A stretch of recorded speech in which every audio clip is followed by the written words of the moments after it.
Compared with other sports, arm wrestling is in a quite unique position.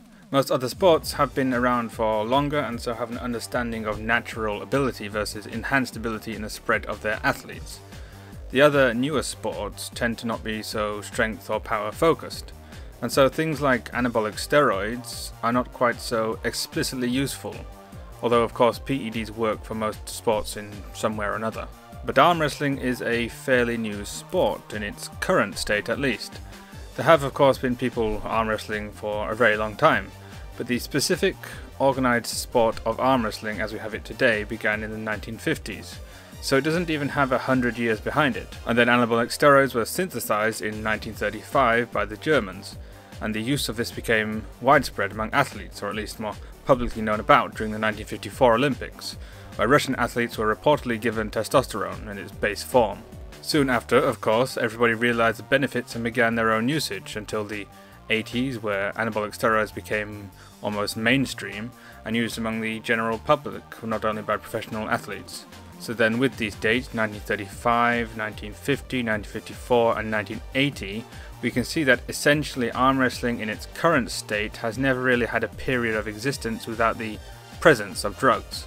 This is not to say that everybody practicing arm wrestling is on drugs, but it is to say that there is no non-drug using arm wrestling narrative, unlike most other sports, which are, at least on the surface, mostly clean and anti-doping. There is actually, theoretically at least, an anti-doping agency within arm wrestling, with some federations supposedly testing its athletes. The WAF semi-regularly releases suspension lists and test results of their athletes, but this is like the IPF and the IWF, no guarantee of their actual cleanliness, only of their desire to appear clean. Furthermore, the WAF have entirely disqualified Georgia, the country, from competing in WAF-sanctioned competitions. Anybody following arm wrestling in the recent year or so might have noticed that Georgia is doing pretty well despite this disqualification, perhaps in spite of it. Let's add another coal to the fire. Arm wrestling is a massively European-dominant sport. There are, of course, plenty of American big-name athletes, but the majority of serious professional athletes come from one side of the world. Further still, most of the biggest names come from one side of this one side, that is Eastern or East of Europe. Russia, Ukraine, Georgia, Kazakhstan, Bulgaria. Do any of these countries in this particular list sound familiar? If you follow the sport of weightlifting, Olympic weightlifting, these countries are basically synonymous with massive success and ultimately massive doping. Why? Well, there are many reasons, but the most obvious answer would be that it works very well and is culturally quite prevalent in these countries. If you've ever been to any of these countries and gone to random gyms, you'll see plenty of non-professional athletes quite blatantly doped. Why? Well, because they can. Drugs are available in these places much more easily than they are, or perhaps than they were, in America. Arm wrestling too has a much more widespread cultural footprint in these countries than in America or the Western reaches in general.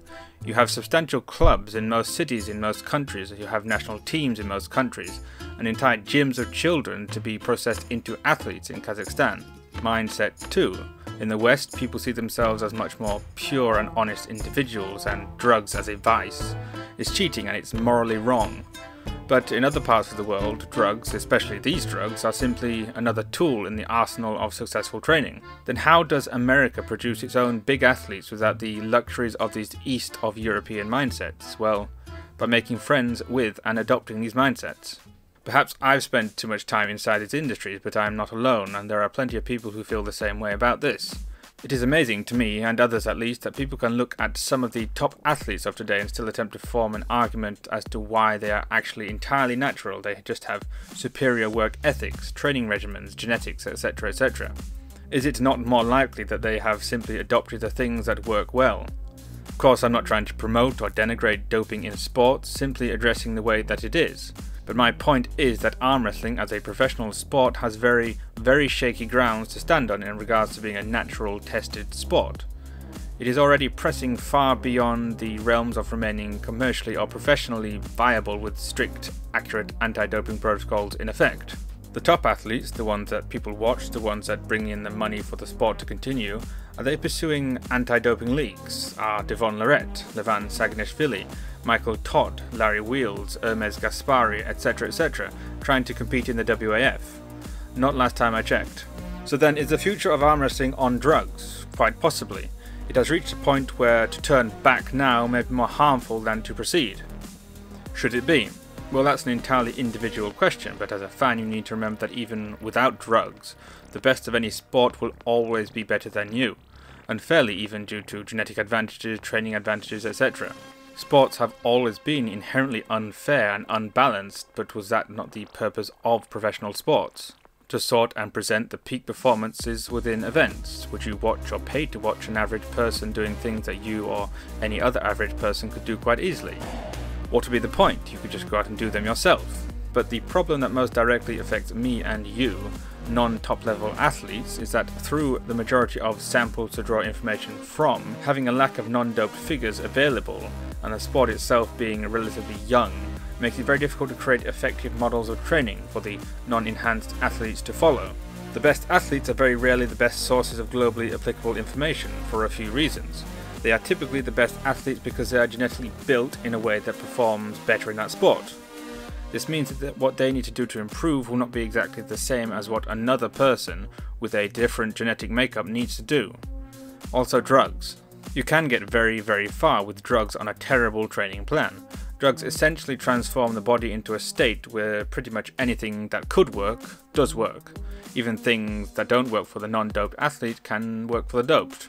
Insane amounts of volume, high frequency, heavy loading, poor recovery, these things can often not matter in the face of drugs. Worse still, if the doped athlete does train and recover properly, he or she will shoot so far ahead of the non-doped athlete that there will be no point in competing. And often these athletes who are genetically predisposed are effectively something like naturally doped, as far as training requirements go. Just like with drugs, they can get away with and even flourish from styles of training that just don't make sense for the average person. So then why are we looking at these elite level athletes and how they train as ways to model our own? Chances are that if we were elite level athletes, we would already know about it. We probably wouldn't be searching around for ways to improve, we would just be improving. Sports are unfair, that's just how things are. But that doesn't mean that the non-elite can't do very well and enjoy practicing the sport. It just means that struggling to be an elite level athlete might not be the best route for your enjoyment or general health and well-being. It is a difficult subject, one that I don't think has any correct answer, but what do you think? Is there a single way that the sport of arm wrestling, or any sport really, can pursue which serves it better than any other sport? Let me know if you have any thoughts on this. It'd be interesting to hear all of the individual opinions circling around out there.